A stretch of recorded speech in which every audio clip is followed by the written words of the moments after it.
Returns കിട്ടുന്നത് എല്ലാവർക്കും ഇഷ്ടമുള്ള കാര്യമാണ്. ഒരു പ്രൊജക്റ്റിലേക്ക് ഇൻവെസ്റ്റ്മെന്റ് ചെയ്യുന്ന സമയത്ത് നമുക്കൊരു പാസീവ് ഇൻകം ജനറേറ്റ് ചെയ്യണം. അതുപോലെ തന്നെ അത് സേഫ് ആയിട്ടുള്ള റിട്ടേൺ ആയിട്ട് മാറണം. അപ്പോൾ അങ്ങനെ മാറണമെങ്കിൽ 3 കാര്യങ്ങൾ നിങ്ങൾ നിർബന്ധമായിട്ടും ഫോളോ ചെയ്യണം. അതിൽ ഒന്നാമത്തെ കാര്യം ലീഗൽ കംപ്ലയിൻസാണ്. സോൺ കൃത്യമായിട്ട് നിങ്ങൾ പഠിച്ചിരിക്കണം.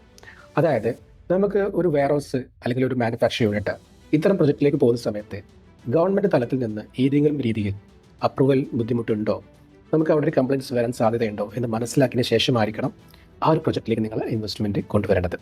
രണ്ടാമത്തെ പോയിന്റ് ഓപ്പറേറ്റിംഗ് കമ്പനി ഡിമാൻഡ്. അതായത് നമ്മളൊരു വെയർഹൗസ് പണിയുന്നത് ഒരു ടെനൻറ്റിനെ കൊണ്ടുവരാൻ വേണ്ടിയിട്ടാണ്. അപ്പോൾ അത് ഏത് തരത്തിൽപ്പെട്ട ടെനൻ്റ് ആയിരിക്കണം കാറ്റഗറൈസ് ചെയ്യുക. നമുക്ക് ഇപ്പം MNC പോലുള്ള കമ്പനികളാണോ, അതല്ല നാഷണലൈസ്ഡ് ആയിട്ടുള്ള കമ്പനികളാണോ, ഇനി അതും അല്ലെങ്കിൽ ലോക്കലായിട്ടുള്ള കമ്പനികളാണ് ഫോക്കസ് ചെയ്യുന്നുണ്ടെങ്കിൽ നമ്മൾ കൊണ്ടുവരുന്ന സ്ട്രക്ചറിലും നമ്മൾ അത്തരം രീതിയിൽ കൊണ്ടുവന്നാൽ മതി. കാരണം ഇവിടെ നമുക്ക് വലിയൊരു സ്ട്രക്ചറും എല്ലാ രീതിയിലും നമ്മൾ വലിയ രീതിയിൽ ഇൻവെസ്റ്റ്മെൻറ്റ് ചെയ്ത് അതിലേക്ക് റൈറ്റ് ആയിട്ടുള്ള ടെൻഡൻറ്റിനെ കിട്ടാൻ പറ്റാത്തൊരു ഏരിയയിൽ പോയിട്ടാണ് നമ്മളിത് ചെയ്യുന്നതെങ്കിൽ തീർച്ചയായിട്ടും നമുക്കത് ഡാമേജ് സംഭവിക്കും. മൂന്നാമത്തെ പോയിന്റ് അതിൻ്റെ എക്സിറ്റ് പ്ലാനാണ്. അതായത് നമ്മൾ ഇൻവെസ്റ്റ്മെൻറ്റ് ചെയ്തു, അതിൻ്റെ റിട്ടേൺസ്, അത് ക്യാപിറ്റൽ, അതിൻ്റെ പ്രോഫിറ്റ്, ഇത് എത്ര കാലതാമസം എടുക്കും എന്നും കൂടി നമ്മൾ കൃത്യമായിട്ട് അറിഞ്ഞിരിക്കണം.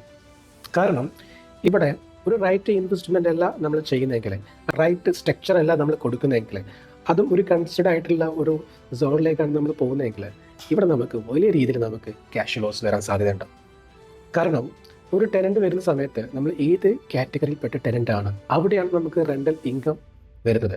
അത് കൃത്യമായിട്ട് കൊണ്ടുവരാൻ പറ്റുന്ന ലൊക്കേഷനാണോ, അതിന് പറ്റുന്ന സ്ട്രക്ചറാണോ, അങ്ങനെയാണെങ്കിൽ നമുക്ക് എത്ര റിട്ടേൺസ് വരാൻ സാധ്യതയുണ്ട് എന്ന് നിങ്ങൾ കൃത്യമായിട്ട് പഠിച്ചു കഴിഞ്ഞാൽ അതിലേക്ക് നമ്മൾ നല്ല രീതിയിൽ ഇൻവെസ്റ്റ്മെൻറ്റ് കൊടുത്ത് നല്ല രീതിയിൽ റിട്ടേൺസ് ഉണ്ടാക്കാൻ സാധിക്കും.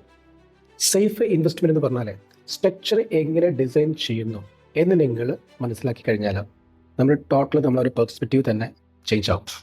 അപ്പം ആ രീതിയിലായിരിക്കണം നമ്മൾ ഇൻവെസ്റ്റ്മെൻറ്റ് കൊണ്ടുവരേണ്ടത്. അതല്ലെങ്കിൽ നമുക്ക് ടോട്ടൽ ഡാമേജ് സംഭവിക്കും.